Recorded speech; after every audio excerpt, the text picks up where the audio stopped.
हजार मासूम बच्चों की मौतें हुई हैं और हालिया एक महीने के अंदर जो गरीब फलस्तीनी जिस जगह पर खाना बांटा जाता है, जो 6-6 किलोमीटर का फासला तय करके खाना करने के लिए आते हैं, जालिम अमेरिकी और इजरायली फौजों ने करीब 1500 फलस्तीनियों को जो खाना लेने आए थे उनको गोली मारकर हलाक कर दिया। मेरी आपसे अदबन गुजारिश है कि हम इन फलस्तीनियों को ना भूलें, क्योंकि वो हमारे क़िबले अव्वल की हिफाजत कर रहे हैं, वो बैतुल मुक़द्दस और मस्जिद अक़सा की हिफाजत कर रहे हैं और हम हमेशा उनको याद रखें अपनी दुआओं में।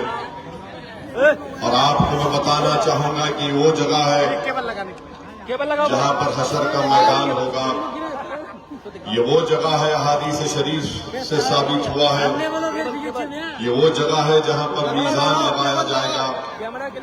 हम कम से कम उनके लिए दुआ कर सकते हैं कि अल्लाह सुब्हानहू व तआला उनको गालिब करे, अल्लाह उनको कामयाब करे, अल्लाह उनकी जान और माल की हिफाजत करे। और ये जालिम बेंयामिन नेतन्याहू मस्जिद अक़सा को नुकसान पहुंचाने की एक नाकाम साजिश रचा रहा है, अल्लाह उसको भी निस्ते नाबूद कर दे। मेरे अजीज दोस्तों और बुजुर्गों, वहीं पर हमको कहना पड़ेगा कि भारत हमेशा फलस्तीनियों का साथ देता रहा और आज के मौजूदा हुकूमत नरेंद्र मोदी की सरकार बेंयामिन नेतन्याहू से इतने करीब हो चुकी है कि 65,000 फलस्तीनियों की मौत उनको नजर नहीं आती, 20,000 मासूम बच्चों की मौत उनको नजर नहीं आती, गाजा को तबाह बर्बाद कर दिया गया, करते से उसके खिलाफ एक वारंट है, वो क्रिमिनल है और भारत सख्त अल्फाज में इजरायली हुकूमत की तरफ से जो फलस्तीनियों का कत्लेआम हो रहा है उसकी मजम्मत करें।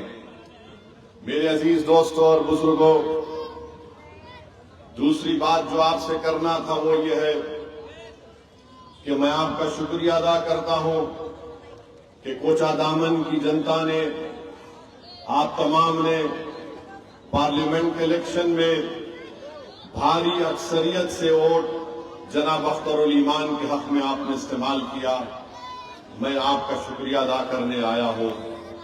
मैं आपको ये बात भी बताने आया हूं कि मेरा दिल भी बड़ा तकलीफ में है कि जिस शख्स को 5 साल पहले आप और हमने मिलकर अपनी खून पसीने की मेहनत से, अपनी कुर्बानियां देकर, हमने अपनी रातों की नींद को छोड़कर, दिन के सुकून को छोड़कर, हमने अपना वक्त लगाकर मजलिस के एक नुमाइंदे को कामयाब किया था। आज वो शख्स हमारे दरमियान में नहीं है। उस शख्स ने इलेक्शन जीतने के बाद मजलिस को ये कहकर छोड़ा कि मैं मजलिस में रहकर कोचा दामन की जनता के लिए विकास के काम नहीं करवा सकता।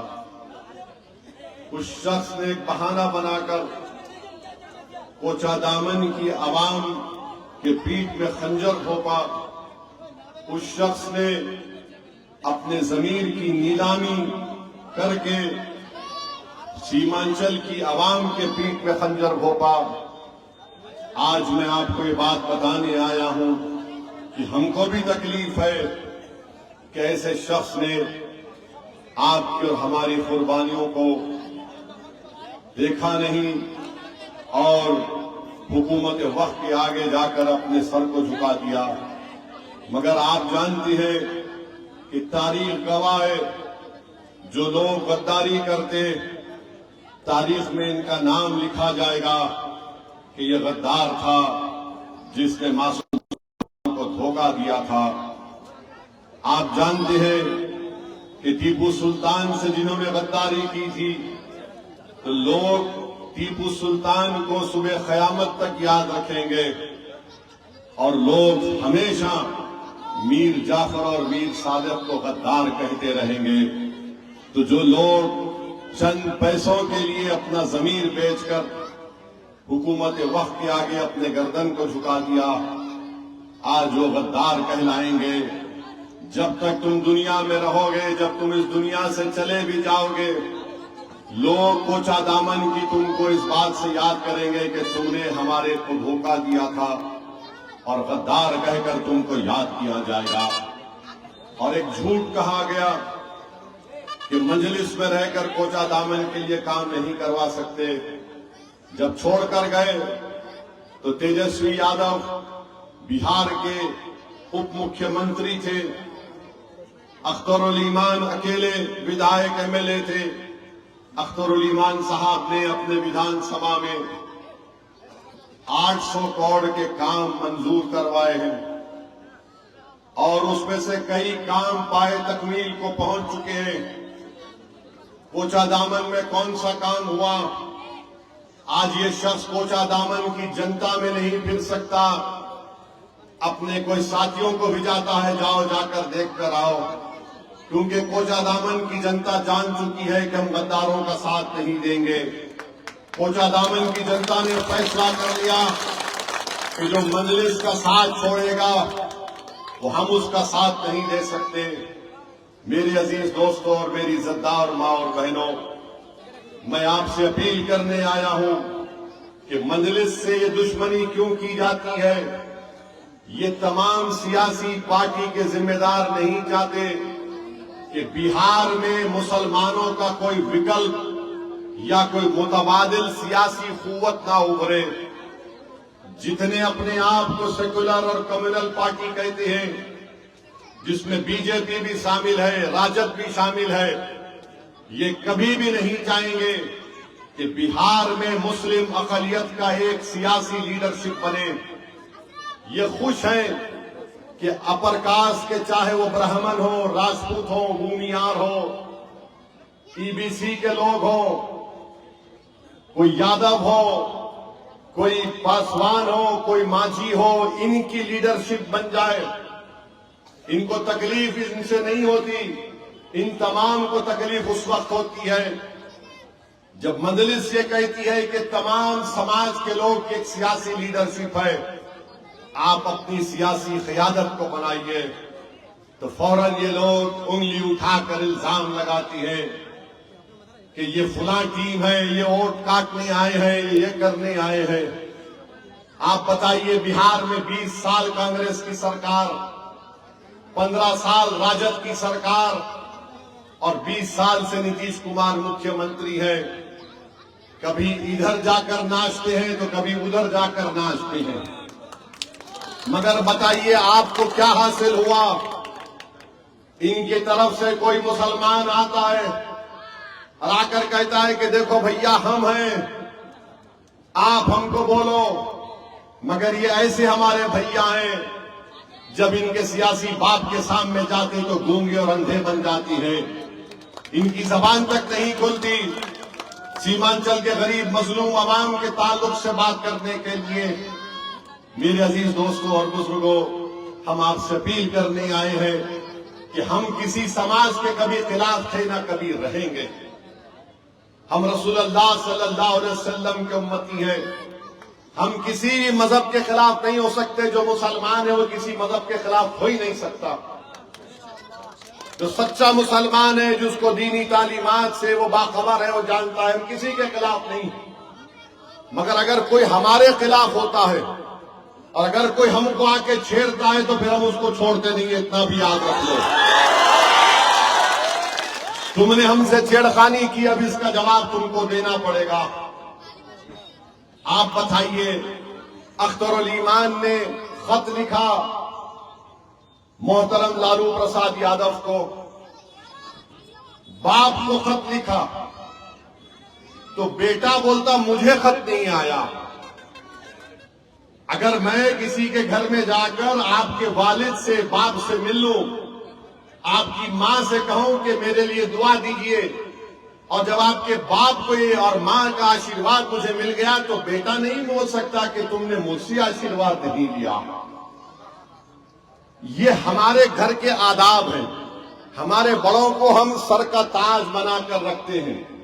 अब नहीं मालूम कि तेजस्वी ये क्यों किए, नहीं मेरे को नहीं मिला।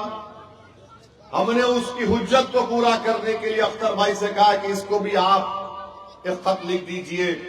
अख्तर भाई ने कहा लिखूंगा जरूर, मगर पहुंचाने का तरीका कोचा दामन का होगा, सीमांचल का होगा। तो अख्तर भाई ने ढोल बजाकर उसके घर पर जाकर ये लेटर दे दिया, खत दे दिया। तो तेजस्वी बोलते मुझे डराने के लिए आए। अरे डराने के लिए कहां, एक खत देने आए तो तुम डर गए? इतना डर क्यों है तुमको? हम तो डराने के लिए नहीं आए थे, ना हम डराते ना हम डरते। हम डरने वाले सिर्फ रब्बे कायनात से है जो जमीन और आसमान का खालिक है। हम मखलूक से नहीं डरते, ना हम वजीर आजम मोदी से डरते, ना किसी सियासी लीडर से डरने वाले हम। अख्तर साहब ने खत दिया। खत में क्या लिखा कि हमको सिर्फ 6 MLA दो, 5 तुम जीत चुके। तुम जीत गए तो मंत्री मत दो। हम सिर्फ एक ही बात लिखे कि सीमांचल डेवलपमेंट काउंसिल बनाओ ताकि सीमांचल को इंसाफ मिले। जिस तरह बिहार के दूसरे इलाके के लोग इंसाफ से, इज्जत से जिंदगी गुजार रहे, सीमांचल की जनता भी वही चाहती है। सीमांचल की जनता ये नहीं कह रही है कि आसमान से तारे तोड़ के लाके दो। सीमांचल की जनता बोल रही है अगर पटना में एम्स बनता है तो सीमांचल में भी एम्स बनाओ। सीमांचल की जनता ये नहीं बोल रही है कि मुझे आसमानों में उड़ना है। सीमांचल की जनता ये बोल रही है कि अलीगढ़ मुस्लिम यूनिवर्सिटी के कैंपस को मजबूत करो। सीमांचल की जनता का मुतालबा यह है कि जब बारिश में सैलाब और पानी आता है जमीन के कटाव को रोका जाए। सीमांचल की जनता ये कह रही है कि ब्रिज बनाओ। अब नीतीश कुमार के दौर में जो ब्रिज बनता है जमीन में धंस जाता है। ये हमारे मुतालबात थे। अब इसके बाद भी अगर कोई जोकर बी टीम बोलेगा तो याद रखो तुम्हारा टीटी कर देंगे हम। हमने सब चीज खोल खोल कर बता दिया आपको। हमने बिहार की जनता को बता दिया। हमने सीमांचल के घर घर तक अख्तरुल ईमान ने अपने खत के पैगाम को पहुंचा दिया। और अगर हमसे लोग आकर पूछे कि आप खत लिखकर क्यों कमजोरी के मुजाहरे कर रहे हैं, हम उनको भी कहें और आपको भी कह रहे हैं अख्तरुल ईमान ने दोस्ती का हाथ बढ़ाया।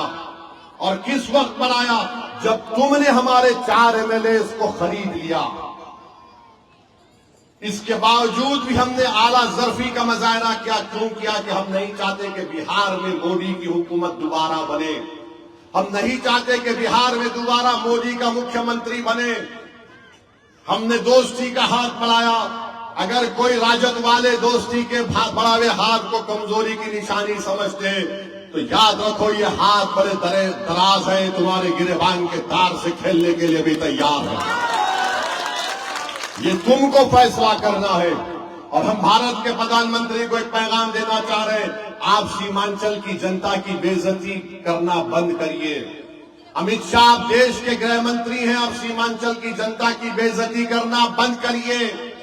यहां पर गयूर भारत के लोग रहते हैं, यहां पर इंसानों की बस्ती है जिसको तुम्हारी हुकूमत ने 11 साल से, उससे पहले डॉक्टर मनमोहन सिंह की हुकूमत ने, उससे पहले वाजपेयी की हुकूमत ने, उससे पहले नेहरू के साथ से लेकर अब तक भारत का सबसे पसमानदा इलाका अगर कोई है तो सीमांचल का है। अगर कोई इसका इनकार करता है तो वक्त और जगह बता दो, वैसे अख्तरुल ईमान आकर तुमको 10 मिनट में तुम्हारे कपड़े उतार कर बताएंगे सीमांचल से तुमने कैसा किया। हमारे पास हमने किताब निकाली सीमांचल के ऊपर। हमने एक्सपर्ट्स को बिठाकर बताया कि सीमांचल से को कैसा लूटा गया। हम भारत के प्रधानमंत्री मोदी से कह रहे हैं जब तुम दोबारा आओगे सीमांचल को वो घुसपैठी का नाम मत लो। अगर कोई घुसपैठी है तो बांग्लादेश की खातून जो दिल्ली में बैठी है उसको हाथ पकड़ के बांग्लादेश में ढकल दो। वो बांग्लादेश से भाग कर आकर मोदी को अपना भाई बनाकर बैठी और तुम हम भाइयों को बोल रहे कि हमारे पास बांग्लादेशी है। मोदी जी जो तुम्हारी बहन बांग्लादेश से आकर बैठी उसको ले जाकर बांग्लादेश में छोड़ दो। अगर नहीं छोड़ सकते तो हमारे हवाले करो, हम किशनगंज से ले जाकर उसको उनके पास पेश कर देंगे। 65 लाख नाम इलेक्शन कमीशन ने निकलवा दिए, मगर क्या एक घुसपैठी का नाम आया?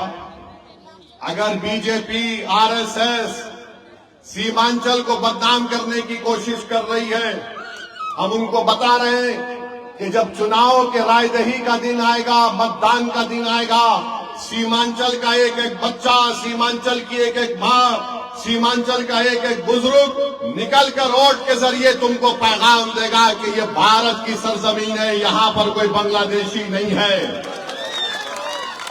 मेरे अजीज दोस्तों और बुजुर्गों, अभी तो बहुत से जलसे होंगे, ये एक नुक्कड़ सभा है। हम तो सिर्फ चंद चीजों को, चंद अहम बात को आपके सामने रखकर जा रहे हैं। हम उम्मीद करते हैं कि आप हमारी बात को कबूल करेंगे और हम आपसे ये अपील कर रहे हैं कि दोबारा जब असेंबली के इलेक्शन होंगे, विधानसभा के चुनाव होंगे, जो मजलिस का उम्मीदवार होगा इंशाअल्लाह ताला वो गद्दारी नहीं करेगा, कोचा दामन से हम आपको यकीन दिला रहे हैं इंशाअल्लाह ताला।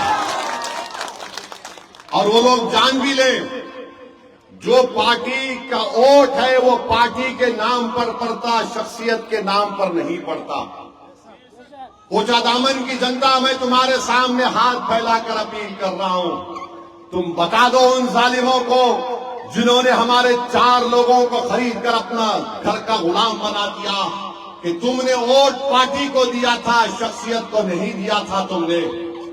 आज अगर असदुद्दीन ओवैसी तुम्हारे सामने खड़ा है तो अल्लाह ने मुझे इज्जत दी अपने मेरे माँ बाप की दुआओं की वजह से और मेरी पार्टी जमात की वजह से। मैं अगर आज तुम्हारे दरमियान में बोलने की सलाहियत रखता हूं तो अल्लाह का करम है और मेरी पार्टी का फजल है। मैं मर भी जाऊंगा, इस जमीन में चला जाऊंगा, मगर इंशाअल्लाह ताला जमात बाकी रहेगी, याद रखो। लोग, बहुत से लोग कहते हैं कि ओवैसी तुमको ये कर देंगे, वो कर देंगे। मैं उनको पैगाम देना चाहता हूं, हम मौत से डरने वाले नहीं हैं। किसी शायर ने अच्छा कहा था कि मौत क्या है, फकत सिर्फ एक आलम माना का सफर।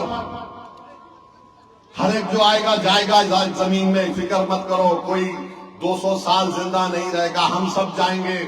बड़े बड़े तुरुमुखा हैं, वो सब चले गए, मगर हम जब तक जिंदा रहेंगे, हम गीरत को सामने रखकर, हम अपने मिजाज को सामने रखकर अपनी इज्जत नफ्स को किसी के सामने नीलाम करने नहीं देंगे। हम अपने हक की लड़ाई लड़ रहे हैं। सीमांचल की लड़ाई भारत की मजबूती की लड़ाई है। सीमांचल के इंसाफ की लड़ाई बिहार के विकास की लड़ाई है। इसको आप कोई नहीं देख सकता कि हिंदू मुसलमान, हम कहां बात कर रहे हैं हिंदू मुसलमान की। हम कह रहे हैं इस इलाके को तुमने यतीम और लाचार बनाकर छोड़ दिया, तुमने कुछ नहीं किया। हम आपसे दरख्वास्त कर रहे हैं, एक विकल्प है आपके सामने, एक मुतबादिल आपके सामने है, वो मजलिस इत्तेहाद मुस्लिमीन है। अगर ये लोग नहीं चाहते कि मुतबादिल रहे, ये लोग क्या चाहते हैं कि मामा भतीजे हुकूमत करते रहे, मजलिस बीच में ना आ जाए। मजलिस जैसा आ गई सबको तकलीफ होना शुरू हो गई है, मगर इंशाअल्लाह ताला हम आए हैं तो जाएंगे नहीं। आपने हम पर भरोसा किया है, इंशाअल्लाह ताला हम उस पूरे भरोसे पर उतरेंगे। आपसे फिर से गुजारिश है कि आने वाले कोचा दामन के विधानसभा के चुनाव में आप पतंग के निशान को देखकर वोट दीजिए, ओवैसी को मत